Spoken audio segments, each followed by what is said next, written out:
السلام علیکم، DWRM میں خوش آمدید۔ ناظرین، آج میں آپ کو سعودی عرب کے ایک حکمران شاہ عبدالعزیز کی حکمرانی اور اس کی تاریخ کے بارے میں چند حقائق بتاؤں گی۔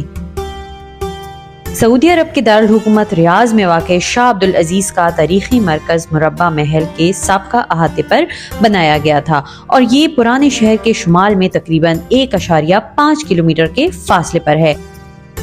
آپ اس مرکز میں شاہ عبدالعزیز کے روزمرہ کے استعمال کا مواد دیکھ سکتے ہیں، تو کیوں نہ شاہ عبدالعزیز اور سعودی عرب کی تاریخ پر ایک نظر ڈالی جائے۔ دوستوں، 18ویں صدی کے اوائل میں شیخ محمد بن عبدالوہاب نامی ایک مسلمان عالم اور مسلح نے دیریہ نامی قصبے میں تحفظ حاصل کیا، جس پر محمد بن سعود کی حکومت تھی۔ دوستو، محمد بن عبدالوہاب اور محمد بن سعود نے ایک معاہدہ کیا کہ وہ اپنے آپ کو مسلم کمیونٹی میں اسلام کی خالص تعلیمات کی بحالی کے لیے وقف کر دیں۔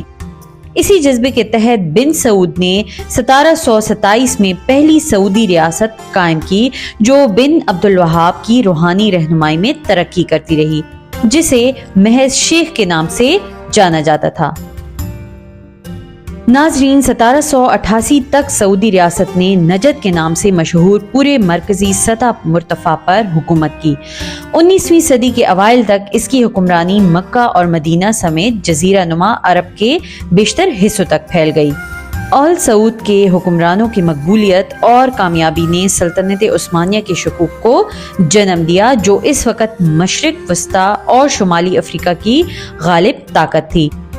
دوستو، 1818 میں عثمانیوں نے عرب کے مغربی علاقے میں جدید توپ خانے سے لیس ایک بڑی مہم جوئی کو روانہ کیا، اور تو اور عثمانی افواج نے شہر کو میدانی توپوں سے برابر کر دیا اور کنوؤں کو بھی برباد کر کے اور کھجوروں کو اکھاڑ کر اسے مستقل طور پر ناقابل رہائش بنا دیا۔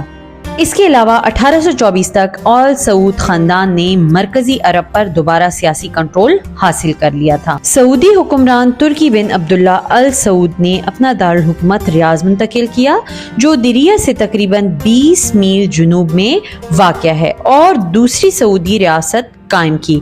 اپنی 11 سالہ حکمرانی کے دوران ترکی عثمانیوں سے کھوئی ہوئی زیادہ تر زمینیں واپس لینے میں کامیاب ہو گیا۔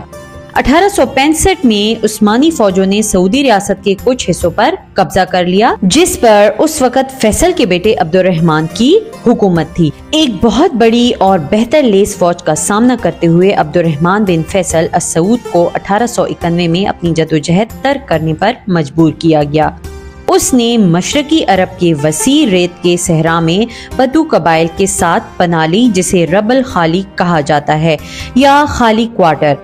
وہاں سے عبد الرحمن اور اس کے خاندان نے کویت کا سفر کیا، جہاں وہ 1902 تک رہے۔ ان کے ساتھ ان کا جوان بیٹا عبدالعزیز بھی تھا، جو پہلے ہی ایک قطری رہنما اور اسلام کے لیے ایک زبردست جنگجو کے طور پر اپنی شناخت بنا رہا تھا۔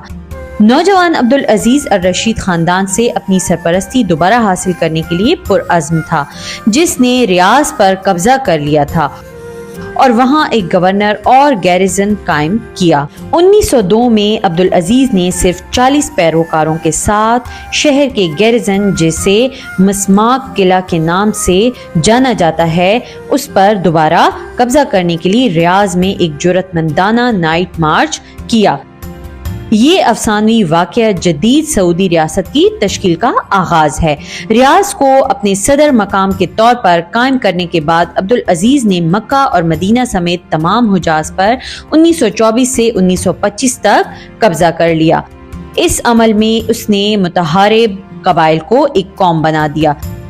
23 ستمبر 1932 کو ملک کو مملکت سعودی عرب کا نام دیا گیا، ایک اسلامی ریاست جس کی قومی زبان عربی ہے اور قرآن پاک اس کا آئین ہے۔ عبدالعزیز کے بڑے بیٹے سعود نے 1953 میں اپنے والد کی وفات پر تخت سنبھالا۔ اس نے شاہ عبدالعزیز کی میراث کو جاری رکھا۔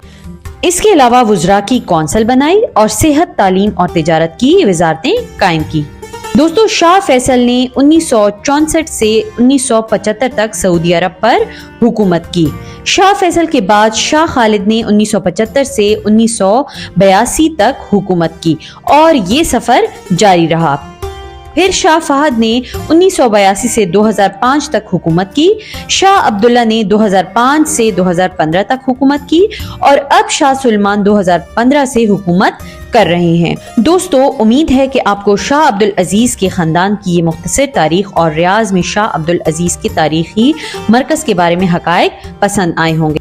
دوستو، ہمیں کمنٹ باکس میں بتائیے کہ آپ کو یہ ویڈیو کیسی لگی اور ہمارے چینل کو لائک، سبسکرائب اور شیئر کرنا نہ بھولیے گا۔ انشاءاللہ اگلی ویڈیو میں دوبارہ حاضر ہوں گے، تب تک کے لیے اپنا بہت سارا خیال رکھیے گا۔ اللہ حافظ۔